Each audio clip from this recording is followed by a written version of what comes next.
పలానా person సెక్షువల్గా active అయ్యాడు, so semen అనేది ఫాస్ట్గా ఎజాక్యులేట్ అయితే ఆ హ్యాపీనెస్ ఎంజాయ్ చేస్తాడు అనే ఆ నర్వ్ మెమరీ ఉంటుందన్నమాట దానికి.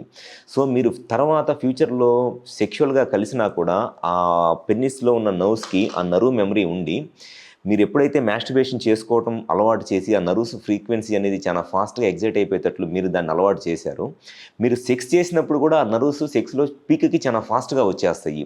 దానివల్ల సెమెన్ చాలా తొందరగా అవుట్ అయిపోయింది.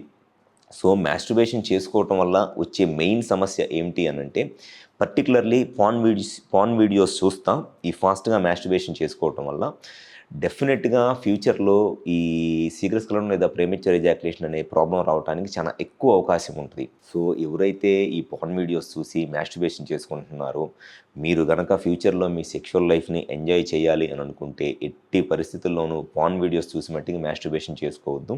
ఇన్ కేస్ మాస్టర్బేషన్ చేసుకున్న మ్యాక్సిమం వీక్లీ వన్స్ ఒకసారి, అది కూడా స్లోగా కొంత స్టాప్ చేస్తా, కొంత ఎజాక్యులేట్ అయ్యేటప్పుడు జస్ట్ కొంత ఒక 10 సెకండ్స్ 20 సెకండ్స్ బ్రేక్ ఇచ్చి మళ్ళీ మాస్టర్బేషన్ చేసుకుంటా, అట్లా చేసుకుంటే పెద్ద ప్రాబ్లం ఏమి ఉండదులే. కానీ ఫాస్ట్గా ఎజాక్యులేట్ అయిపోవాలి అని చెప్పేసి మీరు ర్యాపిడ్గా చేసుకుంటా ఉంటే డెఫినెట్గా మీకు ఫ్యూచర్లో ఈ ప్రీమెచ్యూర్ ఎజాక్యులేషన్ ప్రాబ్లం రావడానికి చాలా ఎక్కువ అవకాశం ఉంటుంది.